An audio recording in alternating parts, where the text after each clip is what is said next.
And live transcript.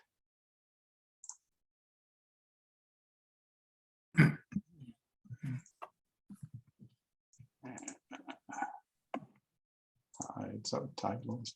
Okay, good morning, everybody. Welcome to another episode of our task force. Glad to see you all here this morning. We have a lot of things to talk about this morning, so I'm going to go ahead and just get started. First of all, do we have, I know we have a couple of folks who were new who are presenting this morning. Besides our presenters, is there anybody else new to the task force this morning? Going once, going twice. Okay, so nobody new this morning. So as always, I just want to remind you that we will not be meeting next week because of Memorial Day, and I'm going to talk some more about that in just a minute. I want to remind you that if you want to know who's participating in the task force, we do have the list of task force participants who are online. I want to, again, just to remind you that only those people who have taken the time to fill out the Google form are included in that list. So if you have not done that, please, again, once again, please take the time to do that. And then again, a reminder that we do kibitzing with colleagues after this meeting. That's an informal gathering.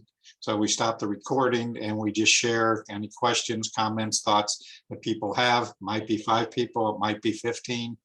And it might last for 10 minutes or it might last for an hour. So again, you're all encouraged and invited to participate in that in our meeting. And then before I forget that, if you saw my last meeting notice for the meeting today, you may have seen at the top of that page that I mentioned that after the meetings, as you know, I do make the chats available, but I do go through the chat and pull out any things and any announcements, meetings and things like that that people need to know about. So if you have something that you want to share, then again, it'll be in the chat, but I try to include that in future meeting announcements. So again, I want to remind you to make sure you have, if you have anything in particular that you want to include, that you put that in the chat. And then moving on, again, thanks to our sponsors, Care First Health Plan, Valley of the Sun United Way, Satellite Broadcasting and Communications Association, Khajiit, and Triad Wireless. And once again, please, we're looking for sponsors again for this year. So please sign up. If you have questions, please let me know. And I will be sending out a special announcement from the task force with information about sponsorships. Let's see. So jumping in, we got, again, several announcements. First of all, ATIC is going to be receiving a Redefining American Healthcare Award. And so, Mark, you want to just talk to people about that quickly? Sure. Good morning. Janet Majors just confirmed that we can and will be using the T Health Institute, the U of A's Phoenix outpost in the old Phoenix Union High School for that event. So this will be a hybrid event on June 1st at 1 o'clock. It'll be a presentation of the award by the group HLC and a reception. So we're just finalizing the details. I will put out some notices on that, as will they. And Congressman Gallego, Ruben Gallego, is confirmed for, I believe, remote participation as part of the award ceremony, and several other Congress people are invited to that. And that's the short version. Thank you. Any questions or comments? Congratulations to ATIC. Where is that going to be held, Mark? At the old Phoenix Union High School building, where we've done things before. This is at 600 East Washington Street. Van Buren. Sorry, Van Buren in Phoenix. And again, we'll be sending out a notice. Was that Jerry, I think, that asked that? We'll be sending out a notice when we get everything confirmed. Okay, so moving on, as I think you all know, and we mentioned this last time, that NTIA has announced their Internet for All notices of funding opportunities, 3 NOFOs. And at the last meeting, it was requested that perhaps we should have a special session to talk about those NOFOs. And Jeff, I know we haven't connected, and I know you sent me a note, but we do want to have a discussion about that, not necessarily, Jeff, what Arizona is going to do at this point, but for people to really understand those NOFOs. And so I'm going to schedule, since we're not meeting next week for the task force because of Memorial Day, but I would like to see if we could schedule that sometime next week. Jeff, you look like you were going to say something. Did you want to add anything? No, I guess I'm just trying to understand what we'd be doing. I mean, I can give you an overview of my observations, at least, you know, first glance observations from the NOFOs. We're in the process of going through some contractual stuff to bring some partners on board.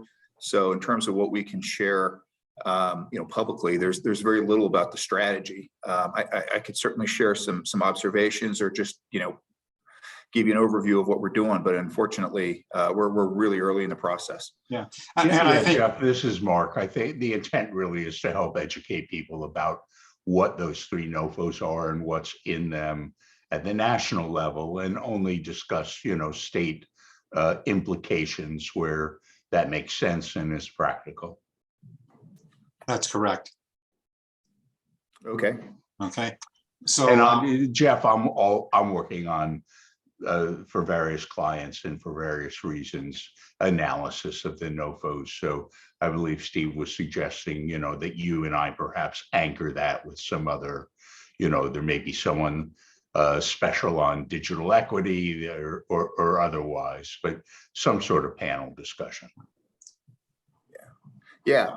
However you want to do it. I mean, you know, Mark, you're perfectly able to give a briefing on this. I think that might not be a bad idea, just to give a high level overview of what y'all are looking at or how you see it. It's pretty straightforward of what's going on, and the challenging part is developing the partnerships and going out and getting this done at the state level. So as you can imagine, I'm pretty buried with that right now. So again, I think Mark, you know, kind of talked about that, Jeff. So the tentative panel is Jeff, if you decide to participate, Mark, Drew Gardner with Common Sense, and Sandip if he's, I had talked to Sandip last week. And so again, it's just the intent to give people an understanding of what those NOFOs are, how they apply for it, and so forth. So that's the purpose of that event. So I'm thinking I want to do it next week. Of course, trying to schedule this is always a challenge. It's the bane of my existence to schedule meetings, but I'm going to try to get that scheduled probably for sometime towards the end of next week, since we're not having a meeting on Monday. So anyway, moving on. Let's see. So I want to have a special session about cybersecurity. That'll probably be 2 or 3 weeks out to continue the discussion we've had about how do we engage and address the issue of cybersecurity. There seems to be a lot of interest on the part of this of the people participating in this task force that we need to address that issue. So I got to just tell you that one of the things that came to mind for me, and I don't want to get into a lengthy discussion about this today, but one of the things that came to mind for me is that we need to talk with the ISPs about what they're doing with cybersecurity and helping people. Are they providing any kind of cybersecurity resources, services, support, and so forth, which is pretty consistent with the issues that we've had with other digital equity concerns, is how do we help people, educate them, and so forth. So that'll be a separate discussion, and probably, like I said, that may be 2 or 3 weeks out. I will say that if anybody is interested in being champions, for those of you who are involved with our task force early on, you know that we had 4 teams, and we had leaders or champions of each of those teams. And I really need to have a couple of people step up to take a leadership role to help facilitate the planning discussion for cybersecurity. So if you're interested, please let me know. And then the last thing is task force networking. And I know I've been kind of delinquent in getting that going. Again, scheduling is the bane of my existence, but I would like to also schedule our networking event maybe in about 3 weeks or so. So I just wanted to let you know all of that. Any questions or comments before we move on? Okay, so, oh, that shouldn't be on there. Let's see what's going on here. I thought I took that off. So with that, let's just jump into our updates today. Jeff, you want to kick it off? And Sandip, I believe you're online if you have anything that you want to add.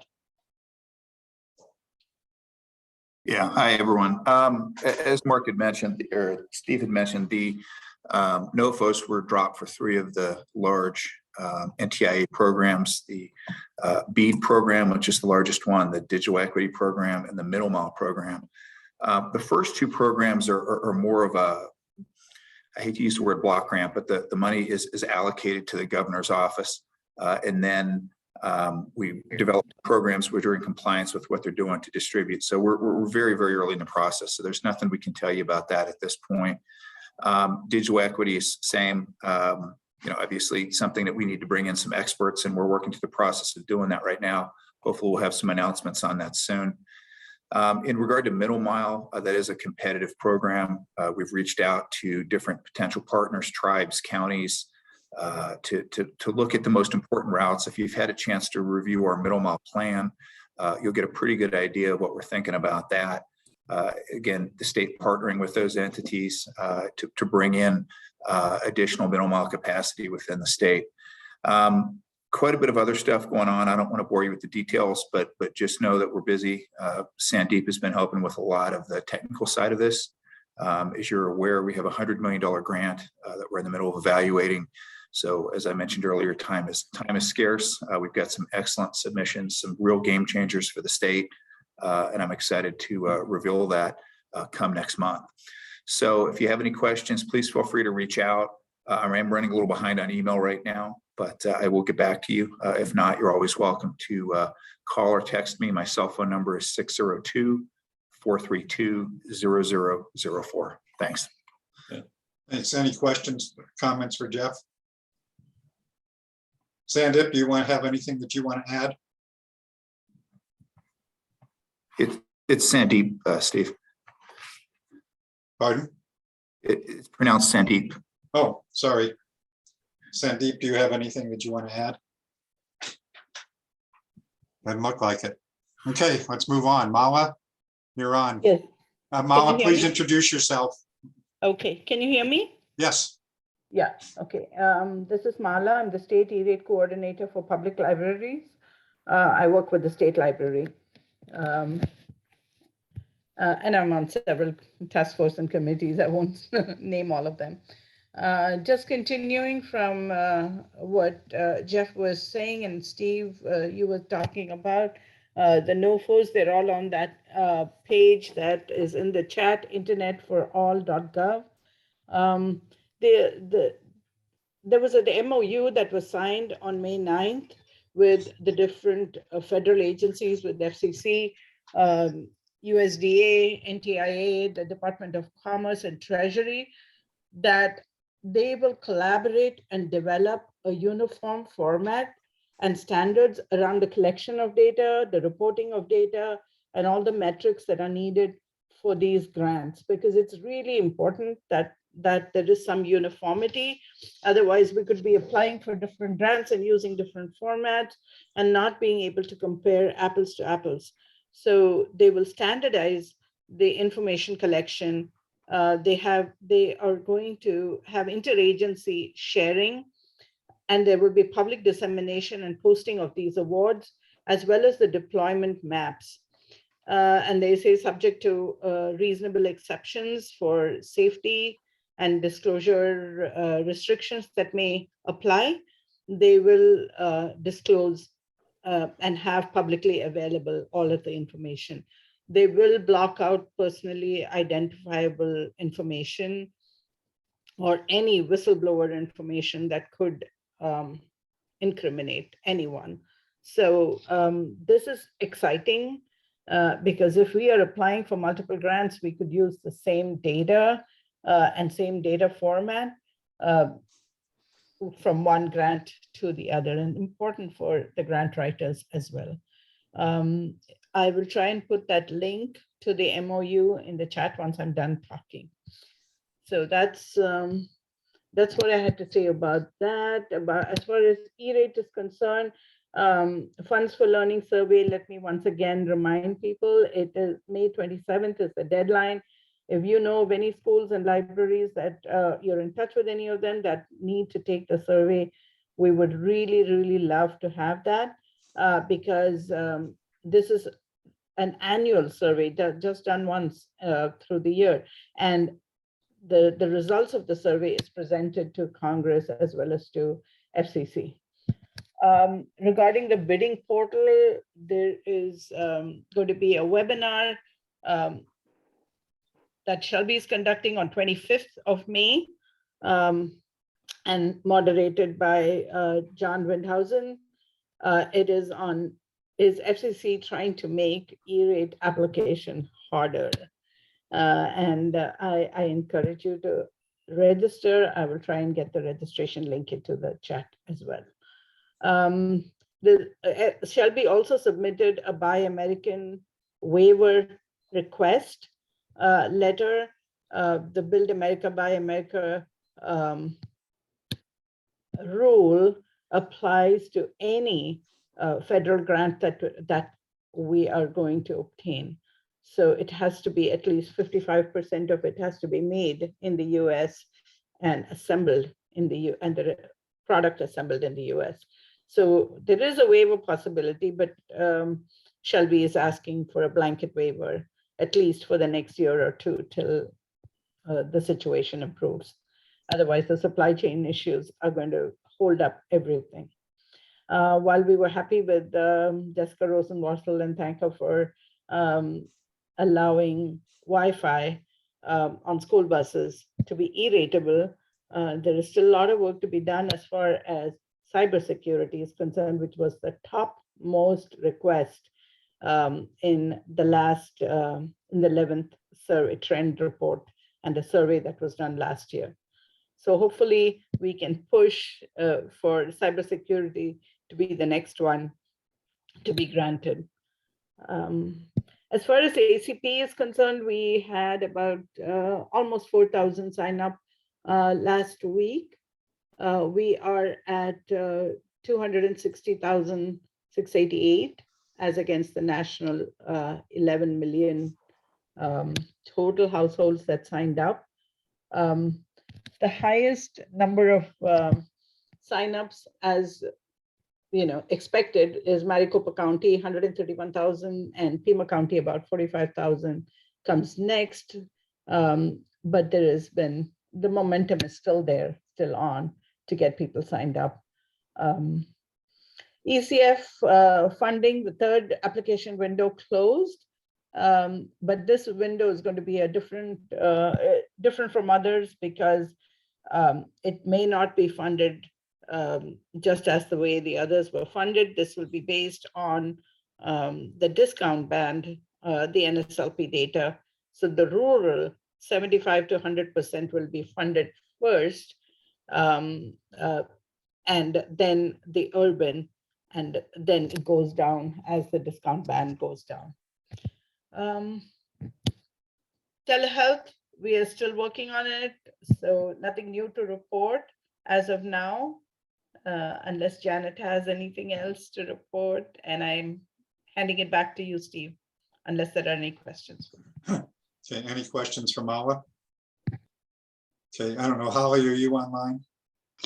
I am, but I don't have anything to add, Steve. Thank you. Okay, so Nicole, we're going to get to you.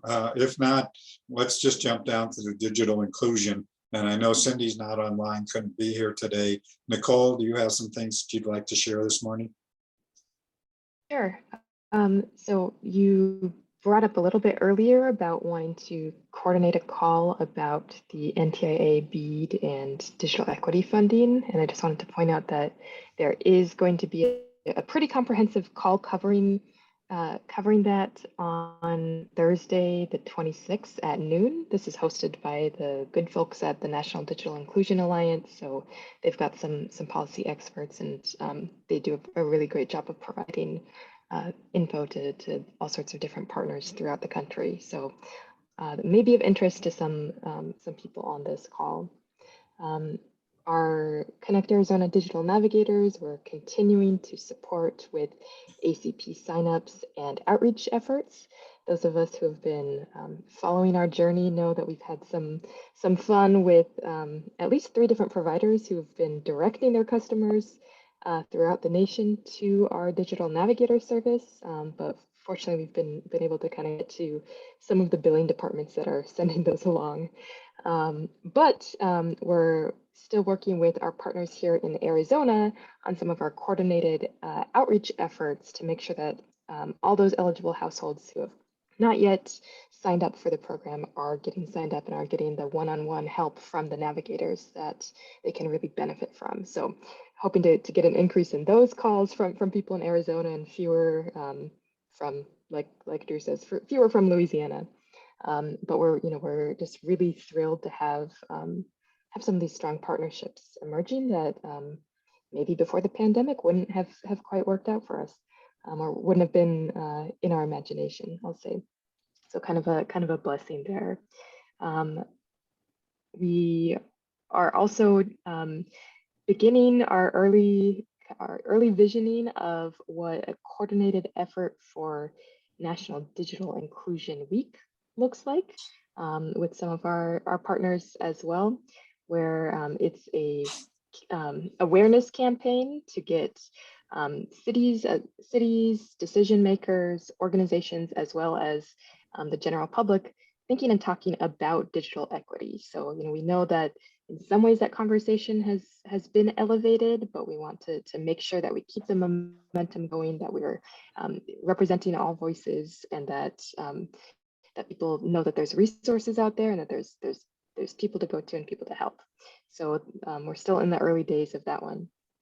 I think that's it for some of our major work right now. So Nicole, do you want to just Drew dropped the link to register there. So thank you, Drew. Yeah. So Nicole, do you want to just take a minute? And as I told you, we'll schedule another time to really go into depth, but you want to just take a minute and talk about some of the work you've been doing on the Connect Arizona website. Sure.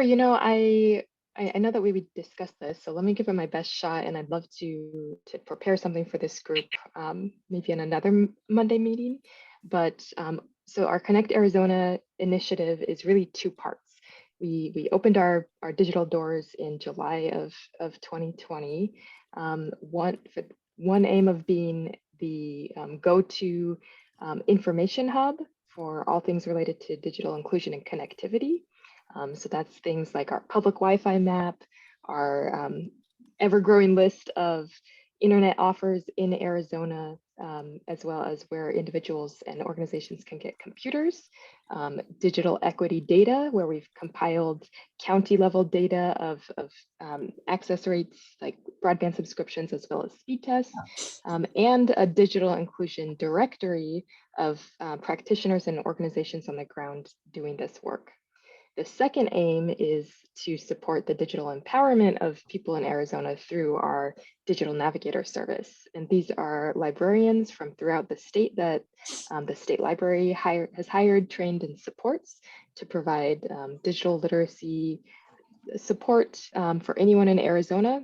We also help with understanding internet offers that are available, understanding devices, some basic tech troubleshooting, and sometimes we're just a nice ear for people to voice some concerns that they have about their internet providers or other tech issues. We've had over, let's see, our weekly calls. I pull up my data. We're averaging about 45 calls per week, and our average call length is about 32 minutes. So that's a little different than maybe a service provider's call center, where they try to pass people along as quickly as possible in 5 minutes or so. And some public libraries are actually limited in the amount of in-person or phone support they can have. But with our navigators, we have about a third of our callers are repeat callers.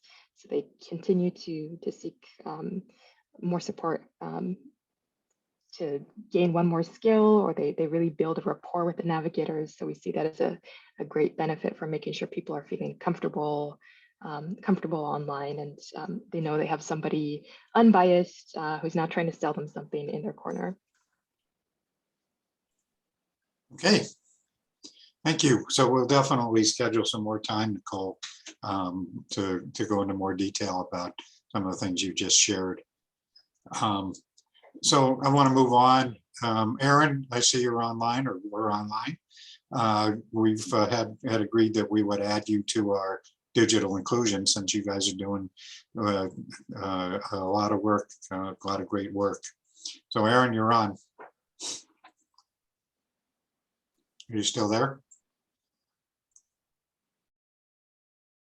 Aaron. There's a note in the chat saying she had to jump. Oh, okay. Yeah. Sorry, I missed that. Okay. Michelle, are you online?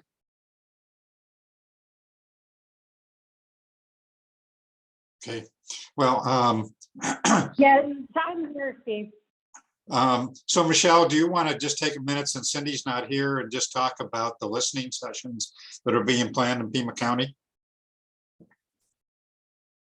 Sure. Well, the digital inclusion subcommittee for Pima County is putting together a few sessions to get input from community members about what they need when it comes to all things internet, tools, computers, those kinds of things. We're very excited about the effort there and being able to talk to the actual community members. Our group has been doing a phenomenal job in pulling together stakeholders and getting their input about what they see as the need.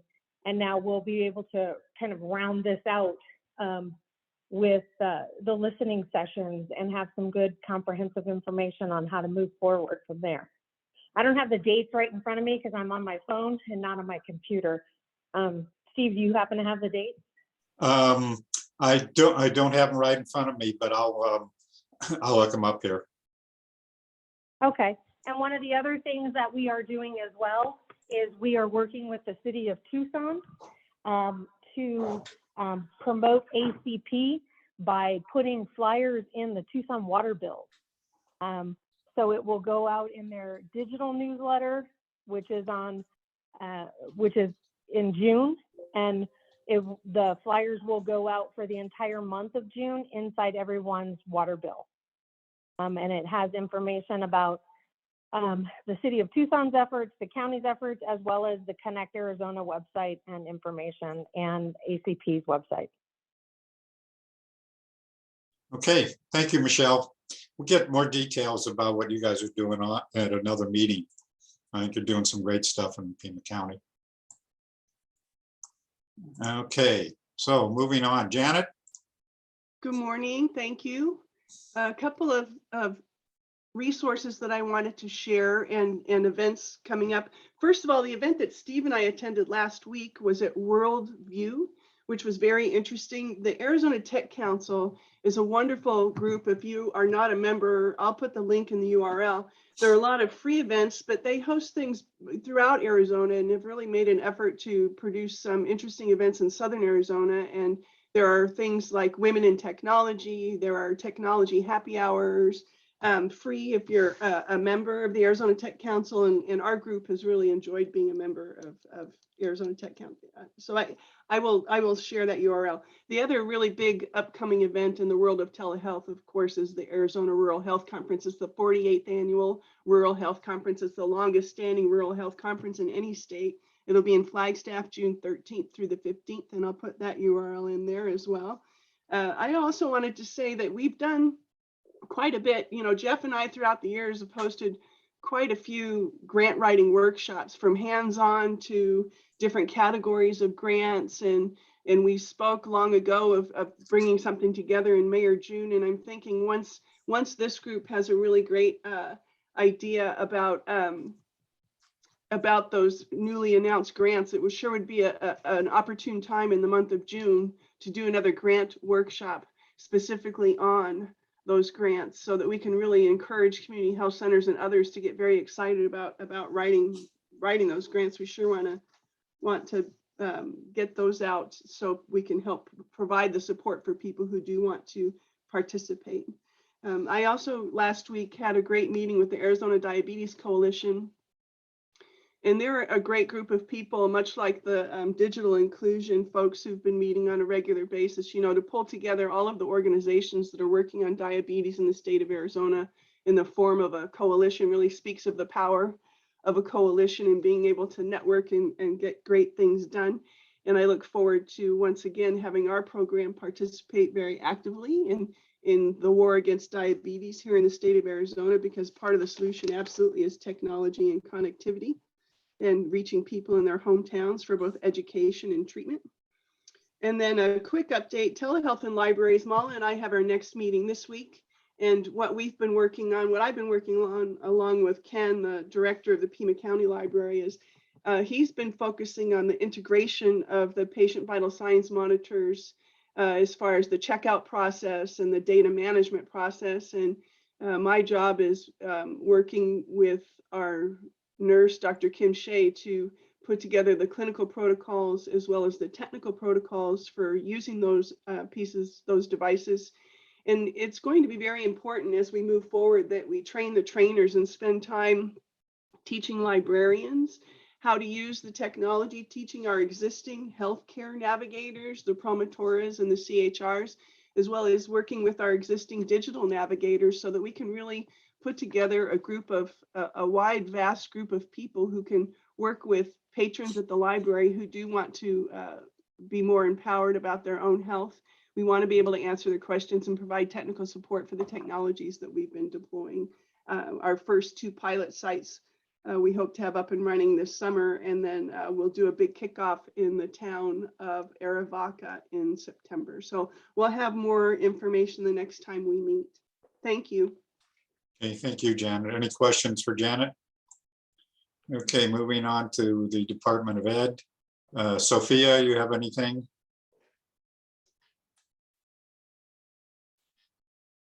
Sophia, you still there?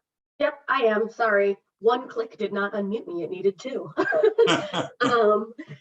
We don't have any major updates from the Department of Ed, but I will put our link where we're announcing kind of 1 or 2 a week, the group of grantees for the Department of Ed. It is a long list of a bunch of new partners that we have, so definitely keep checking it as we keep updating it for all of the new organizations that we're working with and gave some of our federal funding to, and I'll put it in the chat. Okay, thank you. So I don't think Mylon or Kelly are on the line today. Yep, it's just me. Okay. I can answer any questions. Okay. And I don't think Leah's here today. Derek had to drop off. I don't see Wes or Rory online today either. Not here this morning. Okay. Before we move on, Brian, I noticed that you're online. You want to just tell people briefly about the presentations that we did with you guys with the FCC. Brian Daly.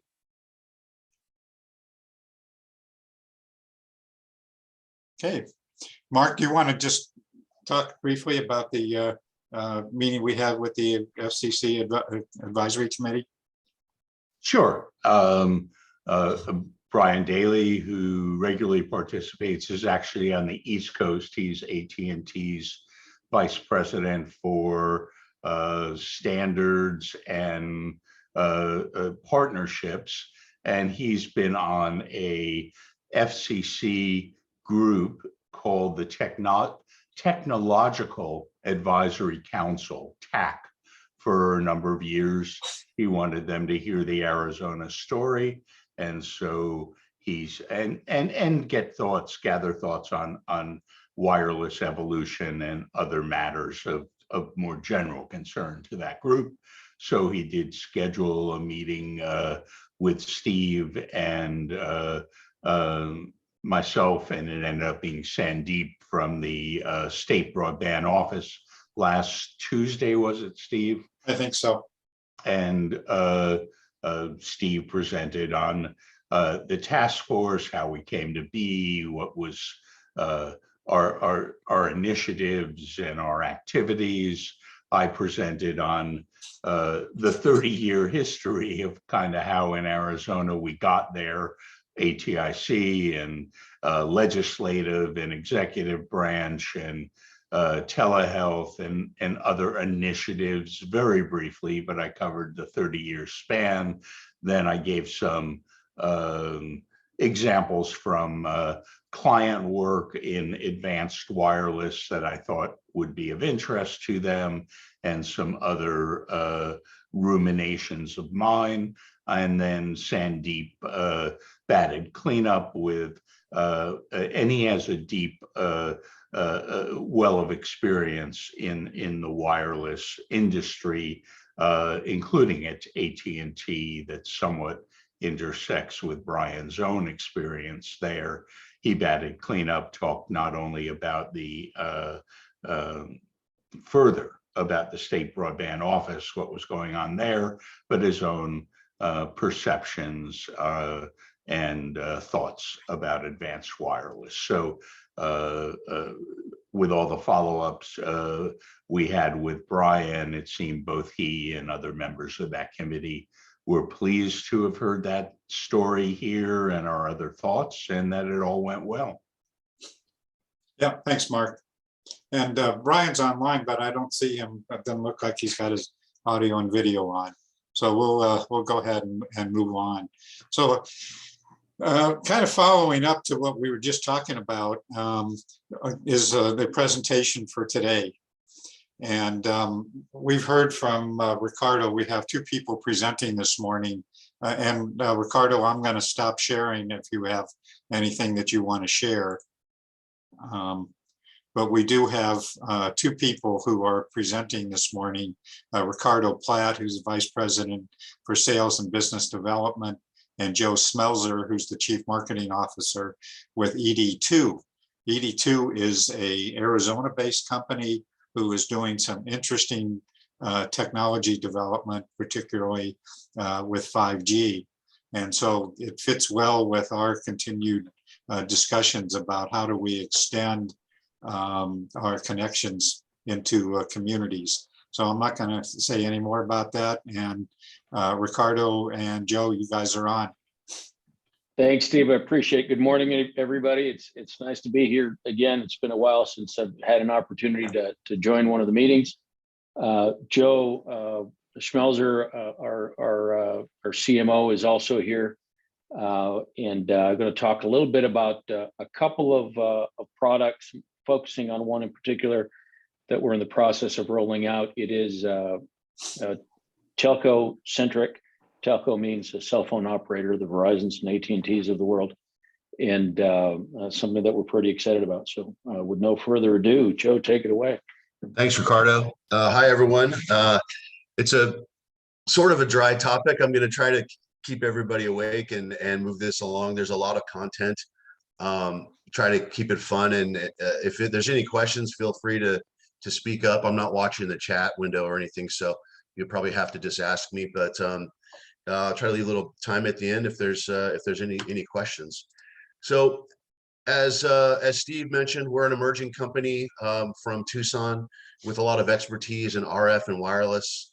A lot of the guys from our team are from Raytheon, and so it's big Tucson centric engineering facility. We've been working here for a couple of years, really focused in 5G and wireless technology. Before I talk about our products, what I wanted to do is give a quick intro. It'll be fun and fast on to cellular coverage, because if you understand this, then you'll understand our products a little bit better. So, cellular coverage is all about the radio waves. The tower there on the left and the people on the right. You're trying to get the signals and the communications from the tower to the devices or to the vehicles or to whatever has your communications equipment in it. And so in the world of radio, there's lots of different spectrums going from on the far left side. You have low frequency stuff all the way up to ultra high frequency, and where cellular lives in the 3G and 4G technology realms. It's really on the far left side of this chart. Very typically low frequencies between say 600 megahertz and 2700 megahertz, and that'll be significant here in a minute.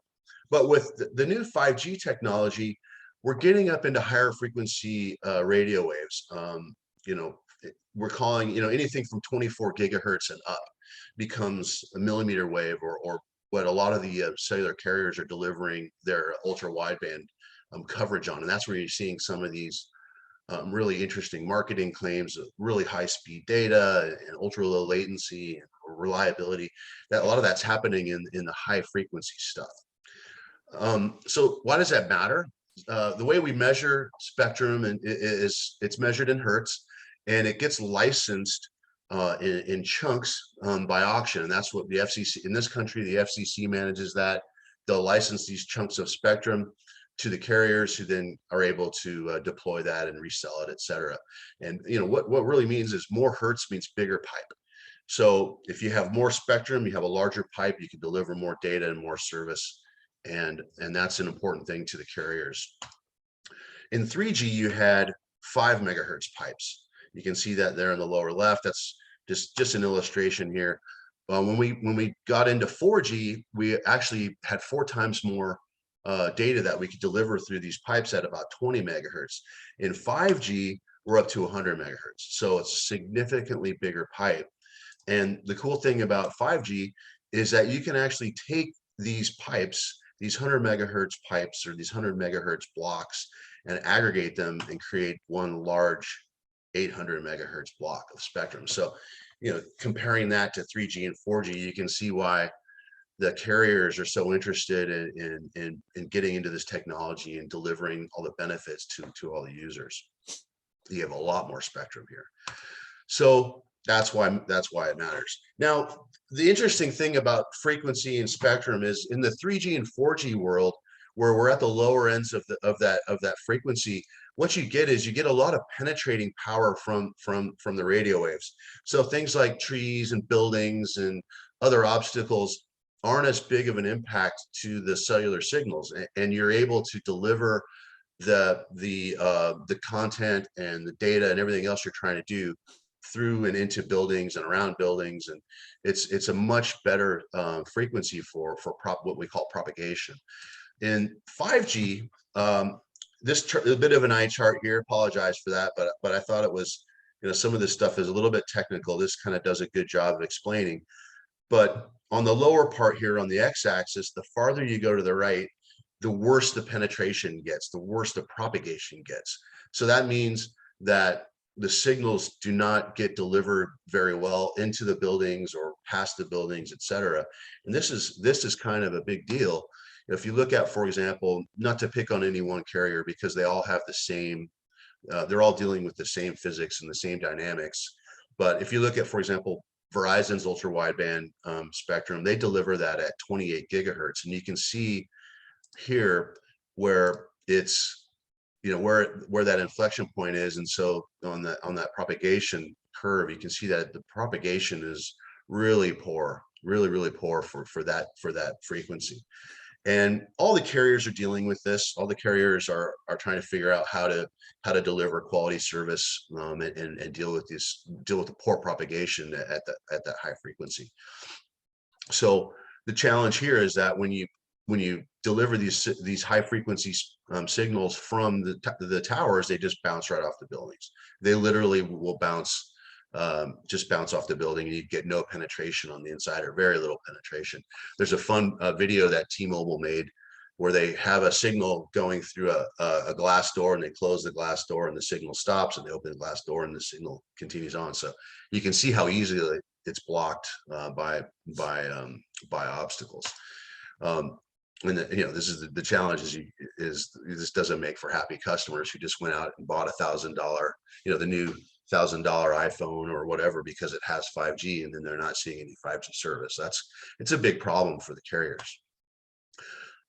Even things like trees will block it. The high frequency signals are what we call line of sight. So if there's anything between that tower and where your device is, that could even be a telephone pole.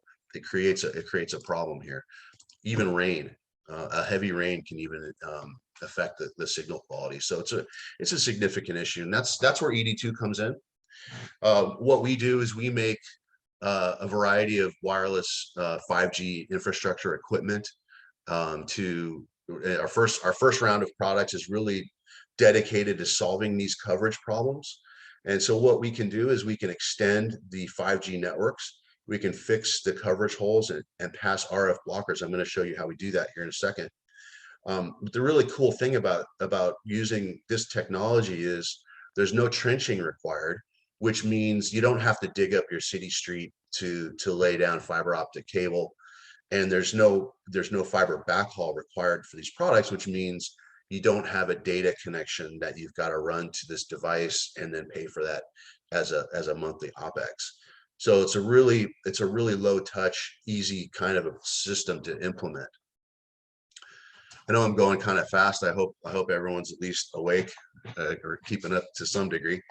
So how does it work? If you notice on this picture, there's two devices.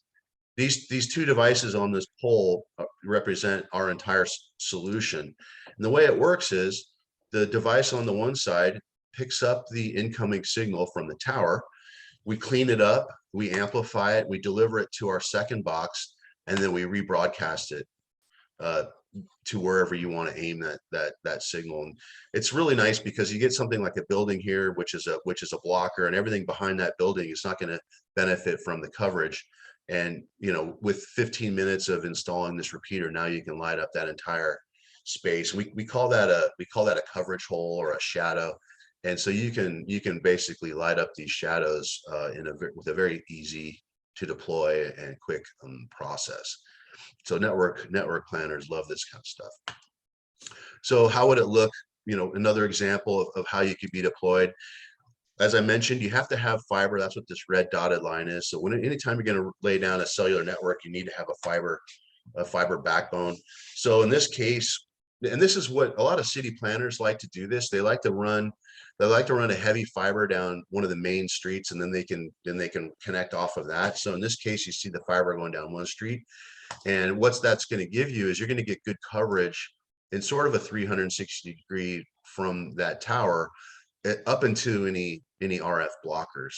But if you use repeaters in this context, and you can, again, it takes about 15 minutes to set one of these things up. You can put these repeaters into the edge of that coverage from that tower, and now you're lighting up entirely new spaces with very little effort here. And so it's a really nice way to deploy coverage into municipalities, and we're seeing a lot of interest in that area from municipalities and city governments. All you need is power and a pole to deploy this. Another product that we've developed here at ED2 is what we call an advanced antenna system. I'm just going to mention this because this is a fairly technical product. But what it is if you look at this, if you go back to our repeater design, sorry, this is, we have a single transmitting device, and so you kind of aim the device where you want to aim your coverage. And it's very convenient for sort of providing a point coverage around an RF blocker or down a city street or into a building, but it is an aimed process. And so what you get with the advanced antenna system is this is a 360-degree coverage provider in the same kind of simple to use context. So instead of just having to aim it in one direction, you can deploy this device and get 360-degree coverage very quickly. So in the same kind of a scenario, you have a cell tower that's been put down onto a fiber optic cable. You could put down this free fall 5G antenna, and by doing that, you're going to deliver 360 degrees of coverage as an extension from where from the coverage that tower gave you. So that was a blitz. I know that was a blitz, probably put some of you to sleep. But that's what I have for today.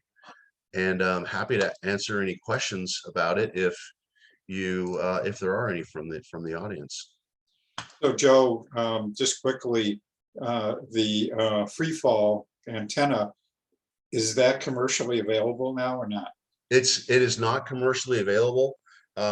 We are going down the road of commercialization. We have FCC certification, and we're engaged with operators and network infrastructure providers to take that to market. Do we have a time frame about when all that might happen? Well, it's not happening fast enough for us. We're working as fast. We're working as fast as we can. One of the things that we're doing at 82 is our approach is a bit disruptive. And I've been in the cellular industry for about getting up onto 30 years. And when you try to do disruptive things, it's really hard. So the technology we're using under this and our methodologies is a little bit new. So we're having some big hills to climb in terms of describing how it works to people and getting it integrated with their systems. But like I said, it's FCC certified, which is it's an important milestone in this kind of technology. So we're in discussions with several operators today and network providers. So hopefully soon. And the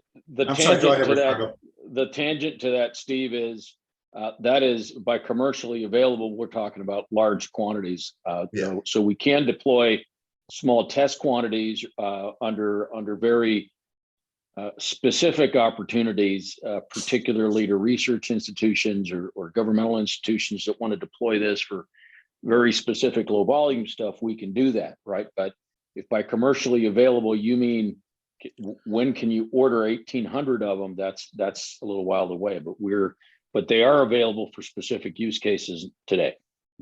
With some lead time, obviously, they're not sitting on a shelf anywhere. They got to be. And if anyone wants to see one or see a demonstration, our headquarters are in Tucson, and you're welcome to come down and see us. Actually, I had talked to Alex about doing a similar presentation, and he thought, well, maybe now isn't quite the time, but we definitely want to talk some more about the free fall. Good, thank you. Any other questions or comments for Joe? This is Andy Sinclair. How would this system work in a very rural area such as Coconino County or northern Yavapai County? Well, very mountainous. That's a great question, because it's actually a perfect solution for a rural deployment like that, where, let's say, for example, you've got a tower. The network providers, let's say, it doesn't matter which one, Verizon, AT&T, T-Mobile, whatever. They deploy their networks based on density of population, et cetera. So a lot of those rural communities are difficult for them to serve properly. But what you can do with our repeater technology is we can actually deploy the repeater technology on the edge of that network, and we can aim the coverage aim an additional, say, 3 to 6 kilometers of coverage into a community and light up that community. You can do that. Of course, we can't light up 10,000 customers with one repeater, but if you strategically deploy the repeaters at that network edge, then you can extend the coverage into these rural communities. So we're pretty excited about how these things could be used in that context. And as I mentioned, one of the real strengths of the technology is that you don't have to run fiber. So that can be extremely costly in, when you're in a rural context or going through lands where the siting and permitting is challenging or time consuming. You don't have to deal with a lot of that stuff. You can just literally put up a pole and then extend that network and point the coverage into wherever you want to go. And you can deploy, we don't know exactly how many repeaters you could deploy on a single tower, but with the amount of coverage and capacity that these towers deliver today in 5G, the network planners and providers expect you could deploy several of these repeaters into onto a single tower and really extend that network coverage. So Joe, we have a question about what's the pricing model? Yeah, so the pricing, the way the coverage will be deployed is there's sort of two channels that we have today. We have partnered with our go-to-market partners, a company called Wilson Electronics. They are the world's leading repeater manufacturer. They have we've licensed the technology exclusively to them, so you can engage with them directly and have a transaction conversation with them. Let's say you're a municipality or a state government organization and you want to look at this technology, we can sell it to you through Wilson Electronics.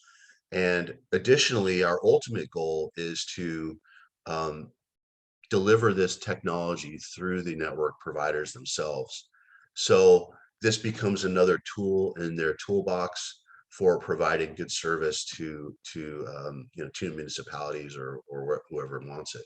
Now, if you're a state government or an organization that runs its own network, and you're in these higher frequencies, we can certainly engage with you directly and then sort of help guide that conversation towards who would be your the best person to purchase from, or the best direction for you to go in terms of getting into it. So would that apply also to local school districts? It's a little, yes to local school districts. The thing about this technology is it's licensed technology, right? So you've got to have FCC licenses for the spectrum. If you have those things in hand, it becomes a lot easier.